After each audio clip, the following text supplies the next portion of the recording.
1. 우리나라의 민주정치. 네 번째 주제, 행복한 삶과 인권. 네, 이제 벌써 네 번째 주제, 마지막 주제로 달려가고 있습니다. 자, 여기서는요, 무엇을 알아보는 게 중요할까요? 단원 주제 제목에서도 알 수 있듯이, 네, 핵심 단어는 바로 인권입니다. 우리 반이 또 인권 친화교실 1학기 때 했었는데 기억납니까? 네, 선생님은 인권을 굉장히 중요시 여기는데요. 이 인권 단원을 조금 더 자세히 샅샅하게 살펴볼 겁니다. 그래서 오늘은요, 그 첫 번째 시간으로 인권의 의미와 소중함을 알고 세계 인권 선언을 알아보도록 하겠습니다. 이거는 우리 예전에 인권 친화교실 처음 할 때 같이 해봤던 거라서, 아, 맞아, 기억나. 이런 친구들이 분명히 있을 거라고 생각합니다. 자, 그럼 첫 번째 인권에 대해서 먼저 살펴봅시다. 자, 먼저 사람이요, 인간이 사람답게 살기 위하여 필요한 조건에는 무엇이 있을까요? 사람마다 살아가는 방식과 처한 환경은 당연히 다릅니다. 그쵸? 어떤 사람은 아마 선생님이 이 질문했을 때 돈이요 라는 사람이 있고요. 저는 그냥 먹을 것만 있으면 돼요 라는 사람이 있고, 저는 그냥 집이라도 좀 제대로 된 곳이 있었으면 좋겠어요 라고 하는 사람도 있을 거예요.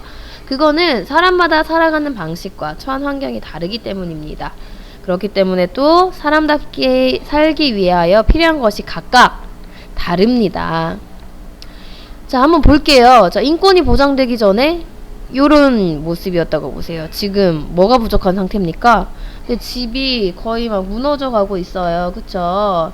그래서 추위와 더위를 걱정하지 않을 집이 필요한 상태입니다. 만약에 인권이 제대로 보장된 국가라면은 이런 일은 절대 없겠죠. 공공주택을 마련해서 돈이 없는 가난한 서민들도 싼 값에 이런 좋은 집에 들어갈 수 있는 제도가 있어야겠죠. 또 요 그림 뭘까요? 지금 이 학생들 보여요? 어린이 같죠? 어른들 같진 않죠? 어린이들이 이렇게 축구공에 바느질을 하고 있습니다. 그 예전에 선생님 한번 설명한 적 있는데, 이 친구들은요, 집에 돈이 없어서 학교를 안 가고 이렇게 대신 어른들과 함께 같이 일을 하는 거예요. 그렇지만 돈은 굉장히 조금 받고 이런 상황에 놓여 있는 학생들이 있습니다.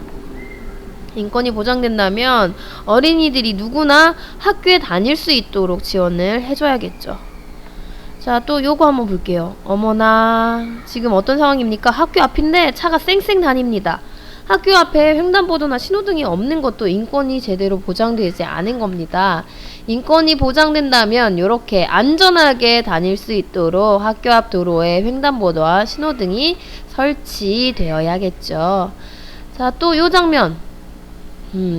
이런 장면은 아마 여러분 많이 봤을 거예요. 계단을 편리하게 오르내릴 시설이 없어서 장애인들이, 휠체어 탄 장애인들이 이동하지 못합니다. 이동권이 제대로 보장되지 못하죠. 만약에 인권이 보장된 다음에는 이런 식으로 엘리베이터가 설치되어야겠죠. 어디나. 자, 이런 식으로요. 사람이 사람답게 살 수 있는 기본적인 권리가 보장되어야 하는데요. 그 이유는요, 사람들은 편안하게 생활할 수 있는 집이 없는 경우가 있고요. 나이가 어리다고 무시당하고 함부로 대하거나 그다음에 일을 시키는 경우도 있고요.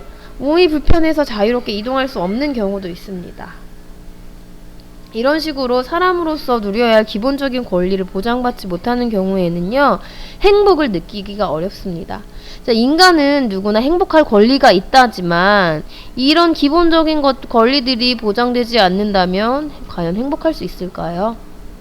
그쵸? 그렇기 때문에 우선은 이런 기본적인 조건들부터 보장되어야 합니다. 그것이 바로 인권이겠죠. 자, 인권의 의미 정확하게 알고 갑시다. 사람이면 누구나 존중받고요, 행복하게 살기 위하여 마땅히 누려야 할 권리입니다. 다시 이야기합니다. 사람이면 누구나예요. 누구나. 사람이라는 것만으로도 누구나 행복하게 살아야 할 권리가 있습니다. 자, 그러면 여기서 미션 나갑니다. 오늘의 미션은 우리 인권을 주제잖아요. 인권을 가지고 이행시를 지어오는 겁니다. 네, 인권을 가지고 이행시를 지어오는 겁니다. 꼭 지어오세요. 그 다음 다시 인권으로 돌아가 보겠습니다. 자, 세계 인권 선언은요, 이러한 인권을 세계적으로 보장하자라는 차원에서 선언된 건데요. 같이 살펴볼게요. 예전에 했던 거예요. 자, 무엇을 겪으면서? 따다단, 전쟁이었습니다. 네. 세계대전을 2번이나 겪으면서요, 정말로 사람들의 삶이 너무 피폐해졌어요. 많은 사람들이 죽었고, 또 많은 사람들이 학대를 받았습니다. 그러면서 사람들 사이에 이러면 안 된다.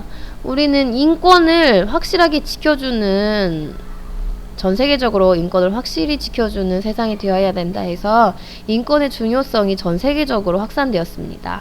그리고 유엔 총회, 우리 반기문 사무총장이 있는 그 유엔 총회에서 인권을 인류가 추구해야 할, 즉 어느 나라 어떤 국가를 막론하고 모두가 추구해야 할 보편적인 권리로 채택을 했습니다. 그 내용으로는요, 인류가 다시는 전쟁을 되풀이하지 않고 전 세계 사람들이 평화롭게 살아가기 위한 방법이 담겨 있습니다. 자, 인권선언에 대해서 궁금한 사람은 우리 반 뒤편에 세계 인권선언이라고 해가지고 딱 붙여 있거든요. 벌써 지금 6달이 지났습니다. 한 번씩 꼭 읽어보시길 바랍니다. 자, 그럼 미션 2번째입니다. 자, 마지막 미션은 언제나 그렇듯 질문 3가지를 만들어 보시기 바랍니다. 자, 그러면은 우리 수업 시간에 만나요. 안녕.